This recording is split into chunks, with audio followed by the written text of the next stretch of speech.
What is up, guys? I'm Francis the Instructor. It's the 25th of June, and as the government aren't bringing us the daily news briefings anymore, I'm back on the podium to bring you all the driving news that you need to know about. So, let's see what we've got this week.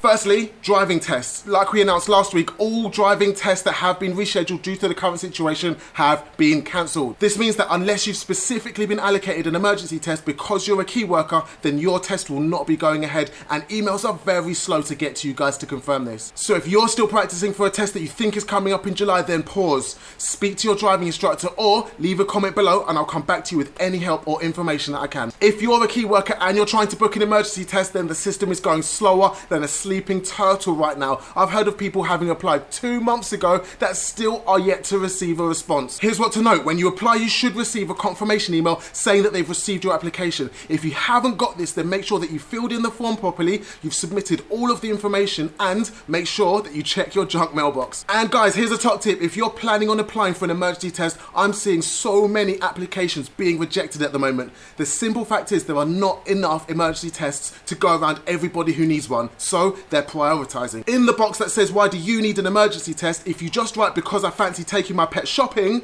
chances are you're probably not going to get a test. But if you explain why your personal circumstances and job requirements badly need the emergency test, then you're a little more likely to get accepted. Take the time and write a really good statement explaining why they should accept you. And because I'm all about helping you guys out, the link to the emergency test form on the gov.uk website is down below. So if you really need a driving test, check it out. Next, if you're using hand sanitizer in the car, maybe on lessons, at work, or just to keep yourself safe, then be careful. There have been multiple instances of hand sanitizer catching fire. It's been really hot these last couple of days, and hand sanitizer is made of alcohol, so it's really flammable. A couple of people have left the bottle on the dashboard, and once it gets heated by the sun through the windscreen, it gets super hot, and they've come back to their car on fire. We all know that it's set to be a really hot rest of the week, so make sure that you keep your hand gel cool and out of the sun. Next, here's a really good one for all of you iPhone bods: Apple's new iOS 14. Cars running Apple's CarPlay software will be able to make use of the new car keys feature. It uses NFC near field communication, like how you tap your phone on the card reader at the shops to unlock your car. You just tap your phone on the door handle and your car unlocks. Then to start the car, you can put your phone on the car's charging pad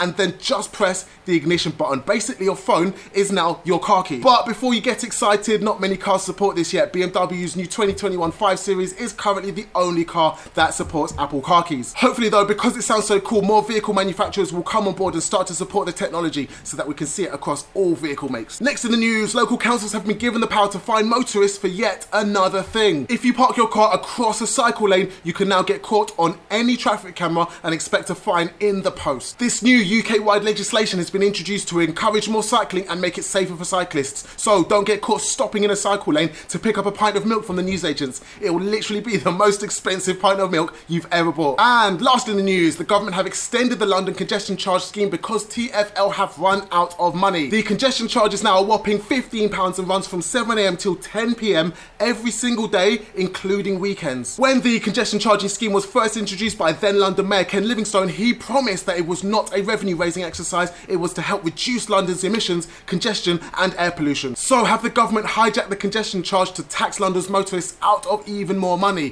What do you guys think? One good bit of news though: if you work for an NHS trust or a care home, you can claim a reimbursement for the congestion charge from TfL. And that's it for this week. You're now up to date. Once again, congrats to our competition winner Neve. We met up with her a couple of days ago. See the photo on our Instagram at TDS.TV. I'll be back next week for the next roundup of TDS TV news. In the meantime, drive safe.